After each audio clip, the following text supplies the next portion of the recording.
Welcome to this edition of Out and About. I'm Tom Landon from Blue Ridge PBS. And today I'm headed for the Blue Ridge Tunnel, which has opened in the last year or so. A former train tunnel that's been repurposed for hiking and biking. On my way, I prefer not to take the highway if I can help it, so I'd recommend taking either the Blue Ridge Parkway, Skyline Drive. In my case, I was coming from Harrisonburg, so I took Route 11, the Old Valley Road. Before I got here, I stopped at a place in Weir's Cave, which is called Valley Pike Farm Market, and highly recommended. There you'll find coffee and Virginia-made goods, and even local craft beers.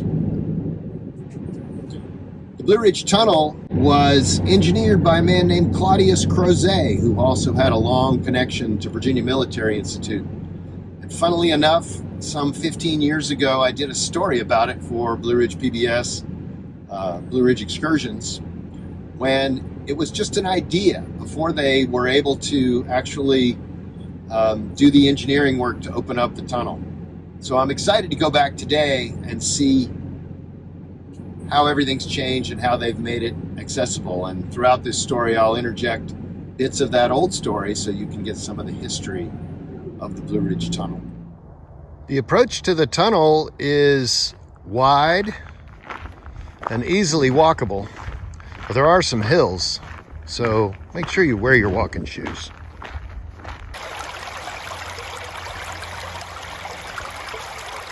Standing here at the western entrance to the Blue Ridge Tunnel, and it's interesting, as you stand here, you can really feel the temperature coming out of the tunnel, cool air coming out on what's a pretty warm day. It was a feat. I'd kind of look at it, we talk about the wonders of the world. To me, the old tunnel it's just a marvelous feat to be able to go with two groups of men from both sides of the mountain working toward each other and tunnel through. And if you go look at that rock and see those pin points where they actually hand drove those pin in to use gunpowder to blast. It's incredible, 18 to 24 inch pin marks in the rock. It's still there. We are in the Blue Ridge Tunnel, which was built in 1850s. We are inside Afton Mountain, underneath Rockfish Gap. Most people are most familiar with this in traveling over Route 64 or up Route 250 out of Waynesboro and in between Charlottesville. The tunnel is about 600 feet below Route 64 and has been here for 150 years. It was abandoned in the late 40s for rail use and has been abandoned since, and we're hoping in the next couple of years to turn it into a bicycle and pedestrian trail. The reason we have all this brick is because on the western section of the tunnel, the stone that we're working through is really loose, very poor quality. He actually referred to it as being rotten. And he was talking about as they would tunnel through, they could hear the rocks drop on top of the brick. So this is, in some cases, about a 3-foot thick brick lining that was made to encase the tunnel and make sure that none of these rocks and everything as they dropped got onto the rail line.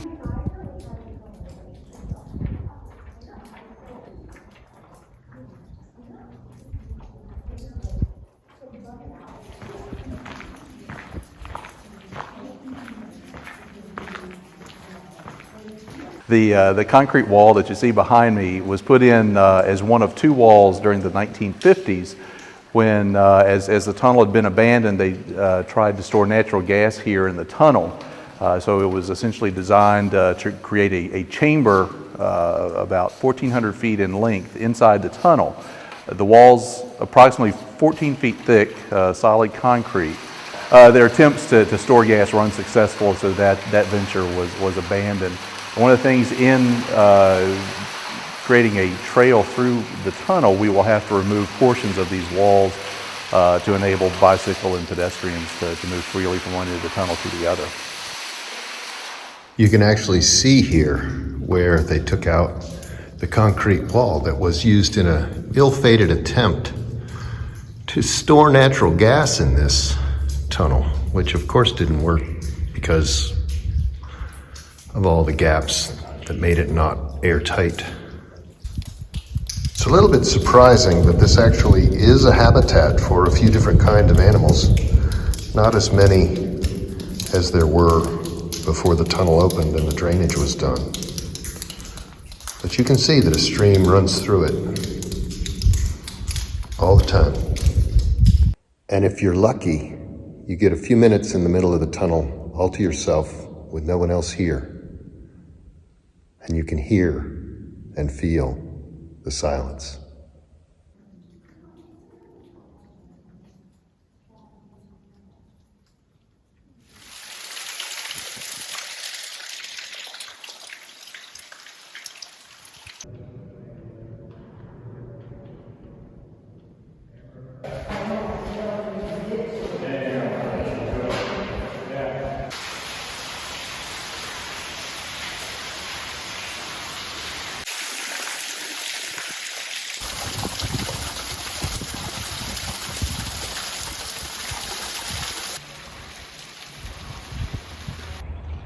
So we entered from the west end entrance.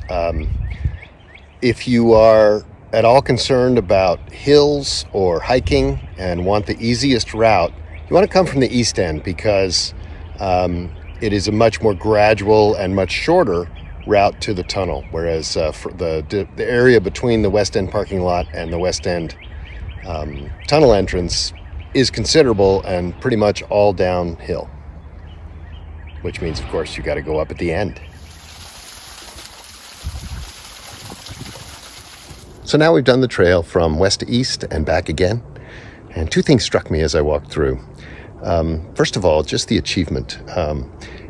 Opening up this mountain to the railroad, to the Blue Ridge Railroad, opened up the American West for Virginia because it allowed large amounts of goods to be transported from Virginia to the Ohio Valley and down the Mississippi. It really was a game changer. The other thing I think about are the men who built this tunnel. On one side, first generation right off the boat Irish Americans who were working for 75 cents a day, along with some very skilled masons to do the brickwork and stonework. And then on the other side, an encampment of enslaved Black Americans who were leased to the project, to the Blue Ridge Railroad, by their owners with the stipulation that they be nowhere near the blasting or the gunpowder, which gives you an indication of their value, even though they didn't get to see the benefits of it. And that concludes our hike. So now, off to Crozet, where Claudius Crozet, the namesake, the town is named for him. We're going to go see a brewery and see what else is in town.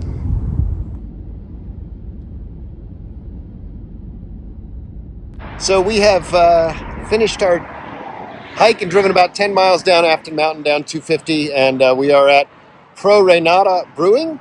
Pro Re Nata is Latin for use as directed. So I guess I better go take my medicine.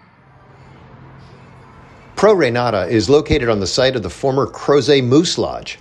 Founded in 2015 by two college friends, it's since grown into something of an entertainment multiplex, complete with multiple stages and a shipping container bar and event space called the Pharmacy, spelled with an F. The bar serves standard and seasonable brews and features live music most nights and has a full kitchen. In addition to Pro Re Nata, Crozet is also home to several other breweries, including Star Hill and nearby Blue Mountain Brewery. So you've got plenty of choices if you're thirsty after a hike. Cheers. And that concludes our tour of the Blue Ridge Tunnel in Crozet. I'm Tom Landon. I hope to see you out and about.